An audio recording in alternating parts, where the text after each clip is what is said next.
Photos वगैरह खिंचवाते हैं, तो मैंने भी अपने दोस्त को बुला लिया डीएसएलआर लेके और बोला कि भाई अच्छी खासी फोटो खींच मेरी नई गाड़ी के साथ भाई। और इस गाड़ी को लेकर मैं काफी ज्यादा खुश था कि इससे पहले मैं अपनी खुशी और जाहिर कर पाता, मेरे दोस्त लोग आ गए भाई अपनी फॉर्च्यूनर और थार लेके। और वो लोग तो पता है भाई हमेशा चौड़ में ही रहते हैं। आते बराबर ही मुझे आवाज दी, ओ भाई क्या कर रहा है, नई गाड़ी ले ली तूने? भाई इसने तो अभी तक पेड़े भी नहीं खिलाया, कितना मतलबी हो गया है। भाई ये बात सुन के मैं तुरंत उनके पास गया और उनको बताया कि भाई देखो ये वाली गाड़ी ली है मैंने, और भाई उनको बोला पेड़े भी तुम लोगों को जल्दी मिल जाने वाले हैं। वो दोनों मेरी गाड़ी देख के असल में बहुत ज्यादा खुश हुए और बोले कि भाई चल भाई अब ऑफरोडिंग का टाइम आया है, ऑफरोडिंग करके आते हैं, मुझे बहुत बढ़िया ट्रैक मिला है, अब चलो भी यार बढ़िया रेस है। और यार वैसे तो मेरे को ऑफरोडिंग करने की थी, इसका टेस्ट मुझे अच्छा करवाना ही था, तो मैंने भी हाँ बोल दिया। और मैंने भी सोचा अपनी S11 क्लासिक के साथ ऑफरोडिंग कर दिया जाए। तो भाई हम सब लोग तैयार हो गए और निकल पड़े अपनी ऑफरोडिंग के लिए। अब हम गए ऑफरोडिंग करने के लिए एक फैक्ट्री साइड पे जहाँ पे कंस्ट्रक्शन चालू था। और भाई साहब ये जगह हमारी ऑफरोडिंग के लिए बहुत ज्यादा परफेक्ट होने वाली थी। रास्ता यहाँ का ऑलरेडी काफी खराब था, जगह जगह कीचड़ और गड्ढे भरे हुए थे। तो मैंने सोच लिया था भाई आज अपनी गाड़ियों की अच्छी बैंड तो बजने वाली है। और 2 घंटे ड्राइव करने के बाद हम अपनी लोकेशन पे फाइनली पहुंच ही गए दोस्तों। और यहाँ पे एक दिक्कत आज अपनी ये हो रही थी कि हमारे जो एक भाई थे उनको चलाने में दिक्कत हो रही थी फॉर्च्यूनर, पता नहीं क्यों, लेकिन उन्होंने अपने बेटे की फॉर्च्यूनर लेके आ गए। और यहाँ पे पहुंच के पता चला कि हमारे 2 दोस्त यहाँ पे ऑलरेडी प्रेजेंट है। एक है हमारे कैंपर वाले भाई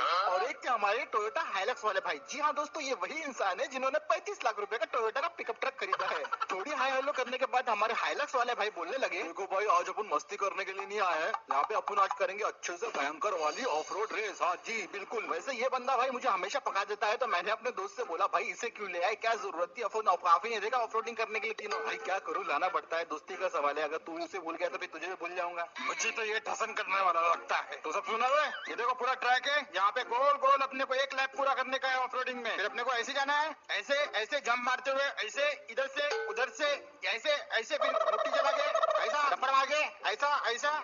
इसीलिए हम इसे लेके नहीं आते क्योंकि ये बहुत पका देता है, लेकिन क्या करें मजबूरी थी।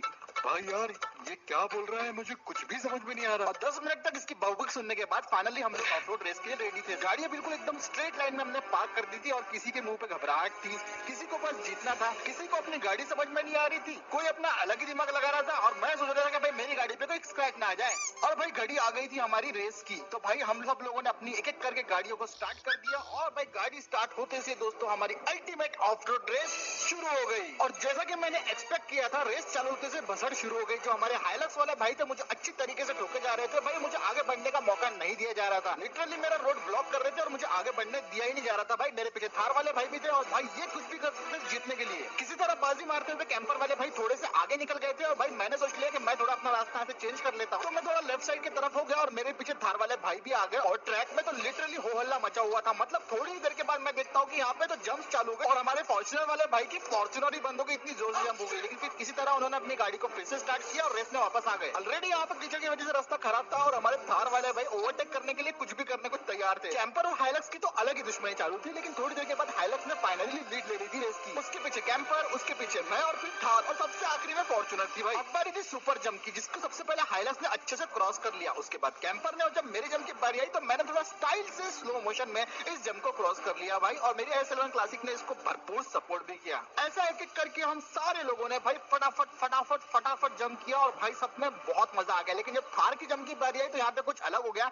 जैसे थार ने जंप किया, उसने लैंड तो गलत जगह किया, लेकिन इसको बेनिफिट मिल गया। वो साइड से भाई किसी तरह ओवरटेक किया और थार वाले भाई अब फाइनली लीड कर रहे थे और हम लोग हाइलक्स और स्कॉर्पियो भाई बस राह देखते रह गए। हम दोनों ही अब थार को पीछे करने के लिए भाई लड़ रहे थे और यहाँ से फॉर्च्यूनर और कैंपर वाले भी भाई पीछे आ रहे थे क्योंकि लगता है इनको जंप में थोड़ा डैमेज पड़ गया था। और फिर जैसे जैसे हम लोग आगे बढ़ रहे थे ये रेस और भी ज्यादा इंटेंस होती जा रही थी। अभी तो ऑफ रोडिंग से ज्यादा अब ये रेस बन चुकी थी। मैं किसी तरह कोशिश कर रहा था भाई हाइलक्स को पीछे करने के लिए, लेकिन ऑब्वियसली वो हाइलक्स एक पिकअप ट्रक है तो यार उसको पीछे करना इतना ज्यादा मुश्किल हो रहा था मेरे लिए कि क्या ही बताऊं। ऊपर से यार जो 4x4 है इसका स्कॉर्पियो क्लासिक का, हाइलक्स से थोड़ा सा कम है जिसकी वजह से मैं पीछे रह ही जा रहा था। थोड़ी देर बाद थार वाले भाई लीड ले लेते हैं, लेकिन उनकी लीड जरा जरा तक चलती नहीं क्योंकि सामने बहुत ही भयंकर रास्ता था जिसकी वजह से उनकी जो पूरी गाड़ी है 360 घूम जाती है और वही बंद हो जाती है। इसका फायदा उठाना चाहते थे हाइलक्स वाले भाई, लेकिन वो असफल रहते हैं और भाई फिर से थार वाले सामने आ जाते हैं और फिर थार वाले भाई लीड ले देते हैं। मेरी गाड़ी थोड़ी फंस गई थी, मैं उसे निकालने की कोशिश कर रहा था। इतने में भाई कैंपर वाले भाई को फॉर्च्यूनर वाले भाई फिर ठोक देते हैं और उनका भाई उनकी भी गाड़ी वहीं पे घूम जाती है और भाई फॉर्च्यूनर वाले भाई अब 4th नंबर पे चल रहे थे। थार वाले भाई को अच्छी खासी लीड मिल गई थी। मैं किस तरह जंप करते करते भाई अपनी क्लासिक को आगे बढ़ता रहा था।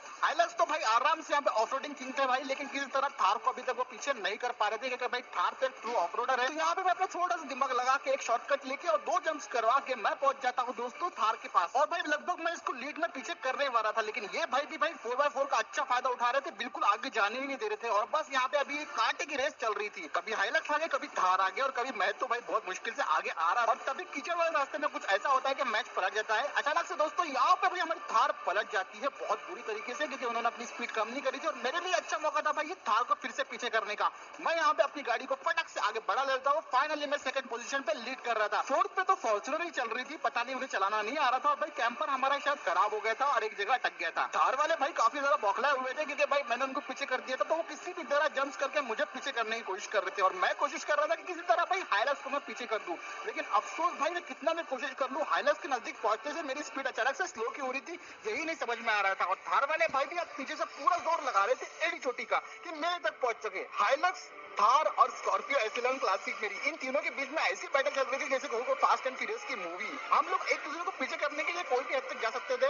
और भाई मुझे एक फाइनल गोल्डन चांस मिल गया, जहां पे भाई हाइलक्स ने थोड़ी सी ब्रेक मारे और मुझे लगा कि मैं उसे आगे कर सकता हूँ गियर लगा के, लेकिन भाई ये भी पॉसिबल नहीं हुआ। भाई हाइलक्स सच में काफी ज्यादा पावरफुल था इन सब के मामले में। और यही वो स्पॉट है जहां मेरा पोपट हो गया। मैंने कुछ ज्यादा स्पीड बढ़ा दी और अनफॉर्चुनेटली गाड़ी आउट ऑफ कंट्रोल होके भाई नई गाड़ी मेरी पलट गई। थैंक गॉड ज्यादा नुकसान नहीं हुआ, लेकिन पोपट तो जरूर हो गया। और भाई अब क्या था, हाइलक्स जीत गया, सेकंड नंबर पे थार आई और भाई मैं आ गया थर्ड नंबर पे। इसको बोलते हैं दोस्तों टोटल पोपट। फोर्थ नंबर पे तो ऑब्वियसली फॉर्च्यूनर आ गई भाई, उन्होंने तो बड़े संभाल संभाल के अपनी गाड़ी को लेके आए। और आखिरी में आ गए हमारे कैंपर वाले भाई, किसी तरीके से अच्छी खासी सबके गाड़ियां गंदे हो चुके थे। उससे भी बुरा मेरी गाड़ी में थोड़े बहुत नुकसान भी हुए थे, क्योंकि मेरी गाड़ी पलट गई थी। और अब ये जो बंदा है ना, लगभग 1 साल तक ये अपना पूरा सीना छोड़ के मुझे ताने मारते रहेगा कि मैंने तुमको अपने हाइलक्स से हराया हूँ, हाइलक्स से हराया हूँ, जो कि अभी भी कर रहा था। देखिए बेटे, टोयोटा टोयोटा टोयोटा है टोयोटा। आज तो पोपट हो गया, पर अब कभी रीमैच लेके इसको हराएंगे दोस्तों। तब तक आज का वीडियो यहीं पे खत्म करते हैं। वीडियो अगर पसंद आया तो लाइक शेयर सब्सक्राइब जरूर कर देना, और चैनल पर पहली बात करो तो सब्सक्राइब कर दो, और ऐसे और वीडियोस के लिए बेल नोटिफिकेशन को भी ऑन कर देना। मिलते हैं अगले वीडियो में।